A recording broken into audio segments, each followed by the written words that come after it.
C'est en Afrique du Sud, à quelques heures d'Hoedspruit, que j'ai passé 2 semaines dans un centre de réhabilitation de babouins, ainsi qu'1 semaine dans un projet de recherche et de conservation des espèces. Voici mon expérience.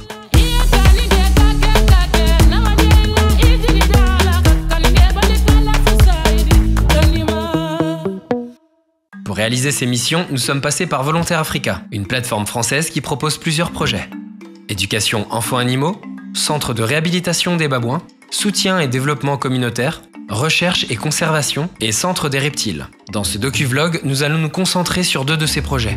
Si vous êtes intéressé pour y prendre part, le lien est dans la description. En Afrique du Sud, les habitants tuent souvent des babouins qui tentent de voler de la nourriture dans leur domicile. Lorsqu'une mère meurt et laisse derrière elle son petit, il ne pourra malheureusement pas survivre au sein de sa troupe. Il a besoin des nutriments du lait maternel, jusqu'au sevrage. C'est pourquoi ce centre pionnier de réhabilitation et de réintroduction des babouins existe depuis 1989 et il a à ce jour libéré plus de 242 troupes de babouins dans la nature. À savoir qu'une troupe de babouins compte en moyenne une 40aine d'individus. Avant de vous expliquer les étapes que doit suivre un bébé babouin, voici quelques notions à savoir. Les babouins vivent en groupes sociaux appelés troupes. Elles peuvent varier en taille, comprenant une dizaine à plusieurs centaines d'individus. Au sein de ces troupes, une structure sociale hiérarchique existe sous forme de classement, un peu à la manière d'un rang tributaire du plus fort. Au sommet de cette structure se tient l'alpha, le mâle dominant. Puissant et imposant, il règne sur la troupe, dictant les déplacements et les interactions. Juste en dessous de l'alpha se trouvent les sous-alphas, des mâles ambitieux qui aspirent à prendre sa place. Ils rivalisent pour le pouvoir et l'influence. Les femelles jouent un rôle crucial. Certaines atteignent des postes dominants, contrôlant les ressources et le choix des partenaires. Les femelles dominantes exercent une forte influence sur le groupe, agissant comme des tantes pour les petits. Leur statut est déterminé dès la naissance, basé sur leur lignée maternelle. Les jeunes apprennent les règles sociales en imitant les dominants, assurant la transmission générationnelle des hiérarchies. Cependant, tout le monde n'est pas au sommet. Les membres subordonnés, mâles et femelles, ont un accès limité aux ressources et doivent se plier aux dominants. Lors de mon séjour, j'ai pu m'entretenir avec Steve Monroe, le directeur du centre de réhabilitation des babouins. They've lost their mother, usually because of human activity. So mothers have been shot by a farmer. Mother was killed on a road by a car. Mother was shot by a hunter. And people find the baby clinging to the dead mother. They don't want to kill the baby. Yeah. Sometimes some people will think, oh, this is really cute, and give it to their wife or a friend, and they try and raise it. And then they realize these animals, you know, they need a lot of attention. They jump around the house, breaking things, and then they call us. But for the most part, people are responsible enough to call us immediately. So in South Africa, in all the provinces, it is not legal to keep a baboon as a pet. Okay. You would need a permit. Voyons à présent quelles sont les étapes pour un orphelin. Lorsqu'un bébé babouin est recueilli, il sera pris en charge par le centre. C'est un événement très éprouvant et stressant de perdre sa mère et de se retrouver seul. C'est pourquoi ils viennent lier le bébé à une mère humaine temporaire, le temps de pouvoir sevrer suffisamment le bébé en fonction de son âge, puis de lui sélectionner une maman babouin adoptive afin de créer un lien entre eux. Ce processus s'effectue dans un bâtiment qu'ils appellent bonding. On y place une femelle et on y amène le bébé pour créer du lien. Cette étape peut prendre plusieurs semaines en fonction de leur caractère. Certains sont plus timides que d'autres. Il faut donc leur accorder du temps pour que la confiance puisse s'installer entre eux. Cette liaison peut prendre en moyenne 2 à 6 semaines. Lorsque le lien maternel est établi, l'enfant et sa mère adoptive pourront réintégrer une troupe, qui sera, elle, vouée à être relâchée dans la nature. Lors de notre arrivée, il y avait 3 bébés dans le centre. Les babouins sont naturellement plus craintifs envers les hommes que les femmes. Les petits allaient donc beaucoup plus facilement vers les filles volontaires. Pour certaines, le premier contact s'est effectué dès les premières heures. Dans mon cas, j'ai dû patienter 2 jours pour réussir à atteindre la curiosité d'un seul de ces 3 bébés babouins. Pour faciliter ce lien, j'ai dû apprendre leur langage. Baboon communication is so broad. They have visual facial expressions, they have body gestures, and they have lots of vocalizations as well. Yeah. The more time you spend with them, the more you start to observe the subtle differences. Les possibilités pour communiquer sont nombreuses et complexes. Leur langage est souvent contextuel. La signification peut donc varier en fonction de la situation. So for the babies, you would be hearing them laugh. Yeah. They have a little giggle. Now with a scream. Yeah. I think he got himself a little bit nervous, but I can't see why. Oh, there's a dog. Good boy. So when they're scared, they need that reassurance, and then the response for us to do naturally is the same as the adult baboons in the wild. In their troop, they will automatically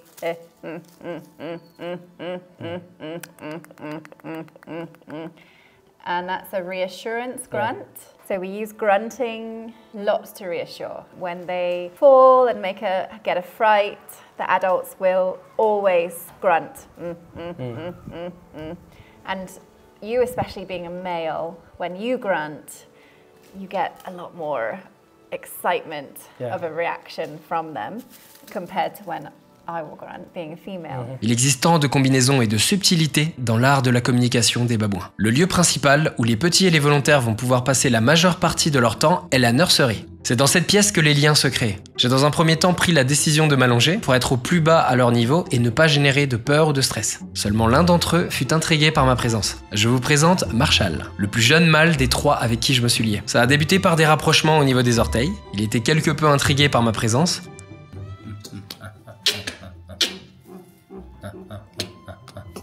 Sa confiance en moi fut suffisamment élevée pour s'asseoir sur mes jambes. Nos interactions se limitaient à du grunting et des regards échangés. Au bout de quelques jours, nous étions presque inséparables.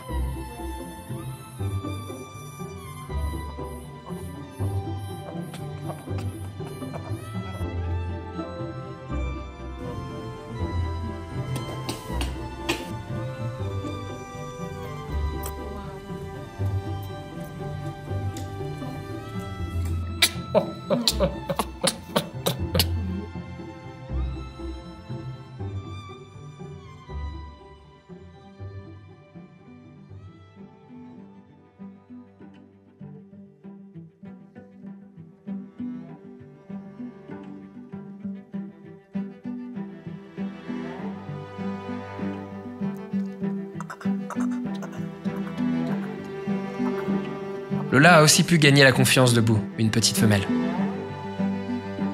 Et le troisième, dénommé Kovu, fut le mâle le plus âgé des 3. Très craintif, il m'était impossible de le toucher une seule fois durant mes 2 semaines. Nous étions cependant au contact de sa mère adoptive durant sa phase de bonding. Chaque jour, nous avions différentes tâches à accomplir dans notre emploi du temps.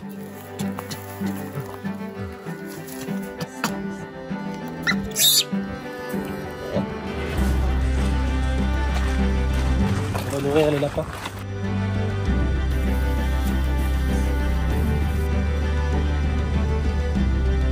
Donc c'est ici qu'ils préparent du coup le lait pour les petits. Il y a du lait en poudre mélangé avec de l'eau chaude. Et en fait ce qui se passe c'est que tous les biberons, que ça soit les tétines ou les morceaux de plastique, ils les stérilisent. Je connaissais pas du tout le process. Donc en fait ils vont les mettre au micro-ondes pendant environ 7 minutes. Après ils les laissent refroidir et ils viennent les placer là-dedans. J'ose imaginer qu'ils font chauffer le plastique un maximum pour un peu désinfecter, tuer toutes les bactéries. Alors peut-être que je passe pour un imbécile et que c'est quelque chose de très connu et répandu même en France. Et je vous avoue que moi c'est la première fois que je découvre ce procédé. Donc là c'est là où ils stockent la nourriture. Il y a un frigo ici du coup. Il y en a un deuxième ici. Il y a le bag hay. Pour faire des sacs de foin, c'est le truc que je kiffe pas le plus parce que je suis allergique à l'herbe. Je suis le genre de personne, si je me mets torse nu dans l'herbe, ça me gratte partout. Là, c'est un peu la même chose. Du coup, bah, ça te gratte le bras, t'as envie d'éternuer, t'as le nez qui coule, t'as les yeux qui piquent. Et là, vous voyez pas la tête de Lola. En vrai, si je la filme en 2-2.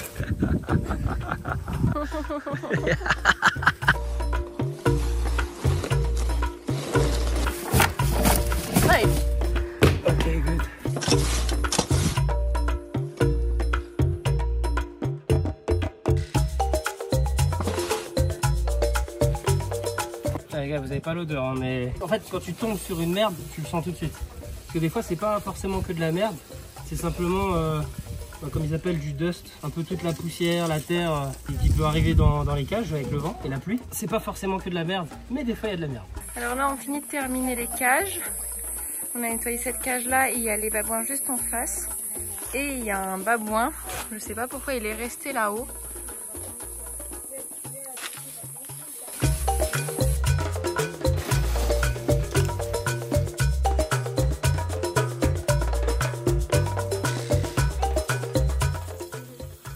Ça l'extermine. Là on récupère des branches pour pouvoir les mettre dans les enclos, donc on essaie d'avoir un maximum de variété. Des fois c'est des branches qu'ils vont pouvoir manger et des fois c'est juste simplement pour essayer de reproduire un habitat le plus naturel possible. Voilà le genre de branches qu'on peut leur ramener. c'est plutôt pas mal. Bon alors c'était comment cette matinée de nettoyage de cage? C'était un peu fatigant, on a nettoyé pendant 3h30 les cages. Donc en gros il y avait de la boue, de la mer, de la paille, des excréments à frotter sur différentes surfaces. Tu frottes du bois aussi. Et à part ça, c'est vrai que ça nous fait sortir de notre zone de confort. Ok la famille, donc là en gros il y a les donations de tous les fruits et les légumes que l'asso a reçus. Bah là du coup notre activité c'est de tout simplement trier tous les fruits et les légumes. Donc par exemple les carottes on va les mettre dans un bac à carottes, les pommes avec les pommes, etc. Les fruits et légumes qui sont un peu trop pourris, comme celui-là par exemple, on peut pas les donner aux singes qui sont dans les cages, on les donne ce qu'ils appellent au semi-wild. Donc en fait c'est des singes qui sont dans des compartiments, comme son nom l'indique, un peu plus sauvages, un peu plus grands.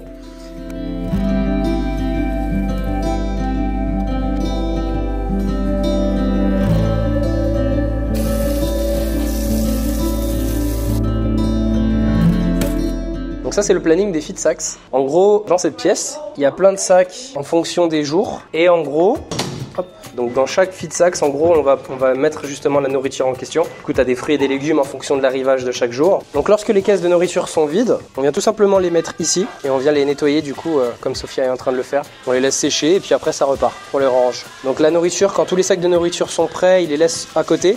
Et après, il y a d'autres membres du staff qui viennent les récupérer directement en voiture et ils les amènent dans les cages.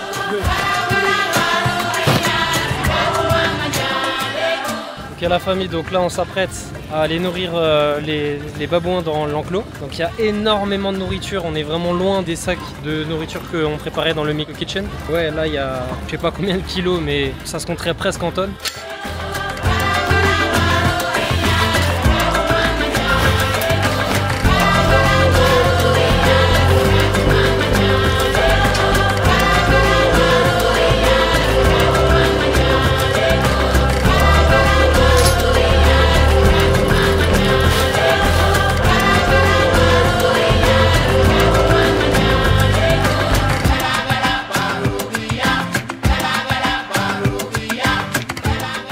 Ça va faire une semaine qu'on est là.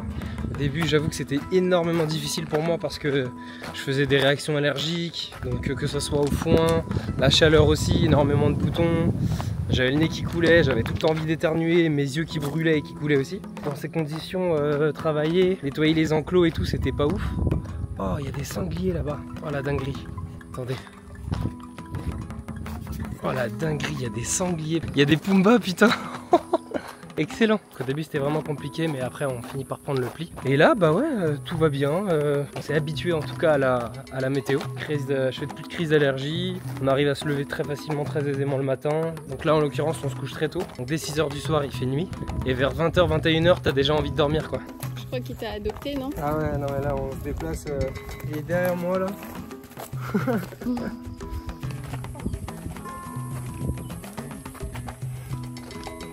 Il a te manqué? De fou. J'ai vraiment trop hâte de le voir grandir. Ce bon vieux Marshall. Non, en termes d'expérience, c'est top. Je pouvais pas espérer mieux que ça. They get similar emotions and similar feelings to human children. And it's also why they need that nurturing and they need us to also understand what they're saying so that we can respond appropriately to them. Yeah.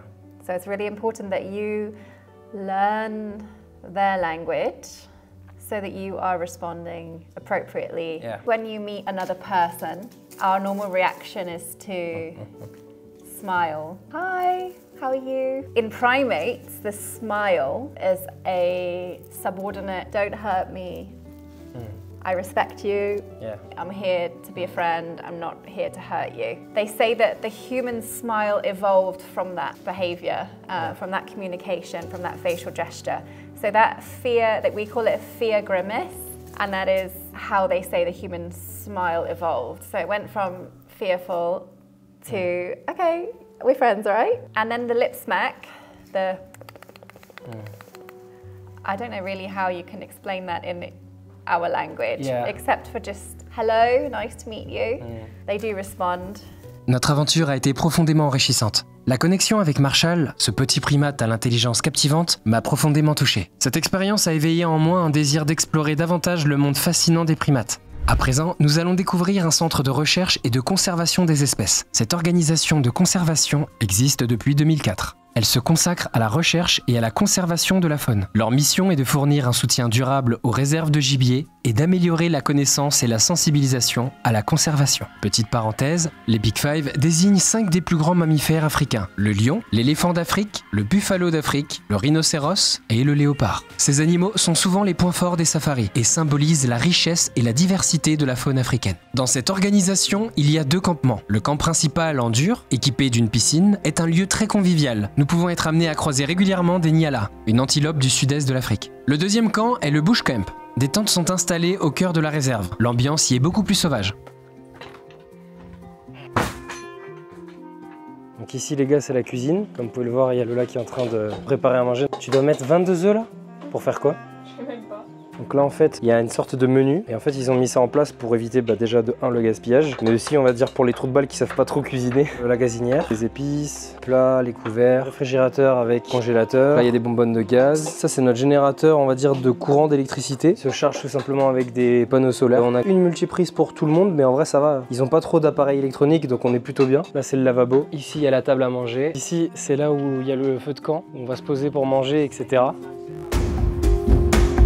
Les missions furent diverses et variées. La majeure partie du temps fut dédiée au monitoring. Nous avions une tablette dans laquelle nous enregistrions toutes sortes de données. Quels animaux, combien sont-ils, mâles ou femelles, accompagnés de petits, dans quelle zone et à quelle heure. Alors ta première journée de safari? C'était une dinguerie. Heureusement qu'on avait ça. Incroyable.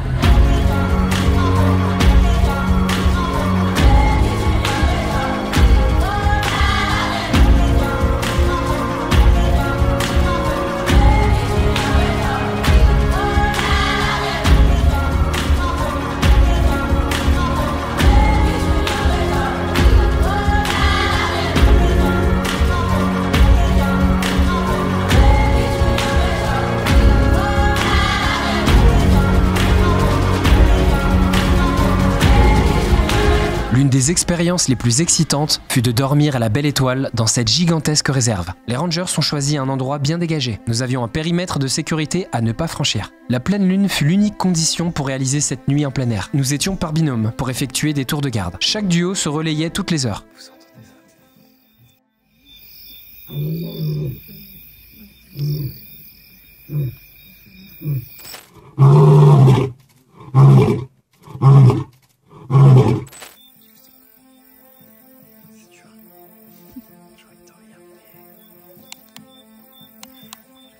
On a croisé cet éléphant qui passait par là. Nous avions pour consigne de projeter notre lampe torche en direction de leurs yeux pour les aveugler et les faire dévier de notre camp pour éviter un drame.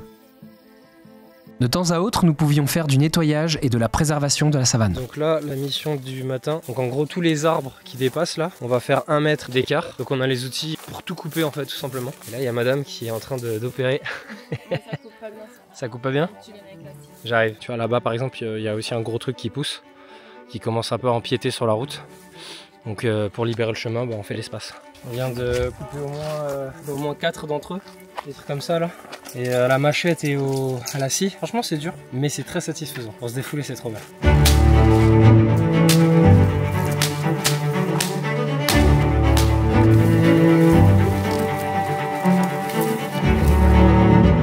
I think it looks good. Ok Tarzan. Les rangers ont pu nous partager un nombre incalculable d'anecdotes et de connaissances sur la faune et la flore. Obviously walking, there's a different set of risks, so a different set of rules. Myself and Jess will be in front, and then you guys will be in line behind. And we do the single file line, so there's less impact. Also it's quieter, we're all moving on the same path, and then we're together, it keeps us together as a group, and also we can then communicate easier as a group. So we don't want to be spread out too much. So as we're moving, no talking. We just don't want to alert any potential animals out there to our presence. And then also when we're walking, Jess and I are going to be listening for certain things, like the sound of that kudu, or maybe a branch breaking, or the call of the red-billed oxpecker, which is the bird that sits on the rhinos and buffaloes. They're all little clues. And even if you guys are in the back speaking Danish or French and we don't know what you're saying, our ears are naturally going to be drawn to that noise rather than what's happening around us. We'll use a couple hand signals in the front. If we're walking and I go and just hand up like that just means stop. Stop walking. We'll usually just stop, especially in areas where it's nice and thick, you can't see very far, so we have to use our ears. If I put up a closed fist like that means freeze. Baby, you got something in your nose. And I usually only do that if there's an animal there. Say we've come around the corner, come around a bush, and there's a buffalo right there, and we need to, Sniffing that cake. and he hasn't noticed us yet, and then we have to try and sneak away. So for you guys to get our attention at the front, because we're going to be in front looking around and that stuff, you're going to be behind us. To get our attention, the best is a whistle, psst, psst, or those are just all more natural noises. Because again, the animals know the sound of the human voice. So if you go, "Hey Derek," that buffalo is going to be like. But it's very important that if you see an animal, to let us know. We're not guaranteed to see everything up in front. I may be looking down at the track and Jess is looking to the left and something pops up in the right. So if you see it, psst, psst, psst, point to where the animal is and say what the animal is. And then we did that really strongly and looked at it, and it was... Il y en a des vertes. C'est forcément quand elles sont pas mûres. Quand elles sont oranges, rouges, vous pouvez les manger. C'est un goût, ça suffit. Et il y a une sorte de petit noyau à l'intérieur, bien dur. Donc il n'y a pas beaucoup de chair. Mais quand tu suces et que tu croques un tout petit peu, on dirait un petit bonbon. C'est pas mal. Je vous mets le nom en dessous. Là, je suis incapable de vous dire ce que c'est. So the breeding herd of elephants, it consists of related females and their offspring. The bulls, when they reach sexual maturity, they leave. They either leave on their own, they get kicked out by their mother, or they get kicked out by the matriarch herself. So elephants, they have a matriarchal society. They're led by females. It's such a vibe. The matriarch, she is usually the oldest female with the most calves. She's basically just like a fountain of knowledge. She's kind of like the wise elder of the village. You know, she knows all the good spots to eat, she knows all the good spots to drink. When you're with elephants, you'll hear this really low thing. And it almost sounds like a growl. It can sound like intimidating or scary, but it's actually the main way that elephants communicate with each other. African elephants, they're always flapping their ears, and this is because it cools them off. So behind their ears, they have this network of veins and this really, really thin skin. Going like this, it sends air to the back of their ears and it cools their blood, which can cool their whole body. So a lot of people, they think that when elephants are flapping their ears, it's a sign of intimidation or that they're upset. Nope, they're always flapping their ears. But the way that she was flapping her ears, when she was bringing them back to her head, she was slapping them a little bit. She could be irritated with us. Maybe she got into a disagreement with one of the females in her herd. Maybe she's upset because she's by herself and she doesn't know where they are. There could be a lot of reasons. Elephants are like people, you know? One day they can be in a really good mood and then the next day they can be in a terrible mood. And it's because, you know, being highly social, they could have issues going on with other members. Qu'est-ce que tu es en train de voir là-bas? Une hyène solitaire. Elle est partie en éclaireur. It's quite a wide. This could be another elephant. Something like elephants, rhinos. It looks quite fresh. The grass is still springy and green. It hasn't really died or anything. So the elephant was, or the animal was walking that way. We're just trying to figure out where he came from. But now there's another path this way. I'm starting to get clues here. And the funnest part about tracking is it's like detective work. You get little pieces. But you usually don't get the whole story. You have to... A little mud pan nearby here. In my mind, not something that would really keep them in this area. But they could do whatever they want to the elephants. And sometimes it messes you up too. You try and think too hard. And you're like, what are they doing? What are they thinking? When they're not thinking, they're just doing whatever they want. See, these are lying. But they're quite old. I was hoping there'd be more water here. More nice mud here, especially these last couple of days where it's been so hot and gross. This is number one spot to find rhino, buffalo, because number one, they roll around in it, it's nice and wet, they cool down. Number two, it then kind of coats them and creates like a sunscreen. It also helps get rid of the ticks, so cover themselves. It's like then they go and scratch themselves like an exfoliating scrub. But then also that mud, it sticks to them, and as it dries, you see how it's all cracking. As it dries, it shrinks. So if you coat that tick in mud, and then the mud starts to shrink, it'll pop off ticks and also all the dead dry skin. It helps just get rid of all that old skin that they have. These are big old rhino tracks in the mud. Most of the insects haven't got to it. The outs layer hasn't really dried out. So it's still probably from last night, even early morning. Vous voyez comme le sol est abîmé? Ce sont des piétinements récurrents de rhinocéros et d'autres espèces. Ils utilisent régulièrement ce rocher pour se gratter. En s'aspergeant de boue et en se frottant contre ce rocher, ils enlèvent les tiques qu'ils ont sur eux. Voici une carcasse. À travers ce voyage, nous avons découvert la beauté et l'importance de la réhabilitation des babouins. Nous avons plongé dans le monde fascinant de la recherche et de la conservation des espèces. Ces expériences nous rappellent à quel point la protection de la faune est cruciale, non seulement pour préserver les espèces menacées, mais aussi pour maintenir l'équilibre de nos écosystèmes. Les efforts dévoués de ces organisations illustrent parfaitement l'impact positif que nous pouvons avoir sur la nature. N'oubliez pas que chaque geste compte et ensemble nous pouvons contribuer à un avenir où les babouins et tant d'autres espèces peuvent prospérer dans leur habitat naturel. Merci de nous avoir accompagnés dans cette aventure. Si cette vidéo vous a inspiré, n'hésitez pas à vous impliquer, à soutenir ces initiatives et à partager ce message. La protection de la biodiversité est une responsabilité collective et chaque action fait la différence.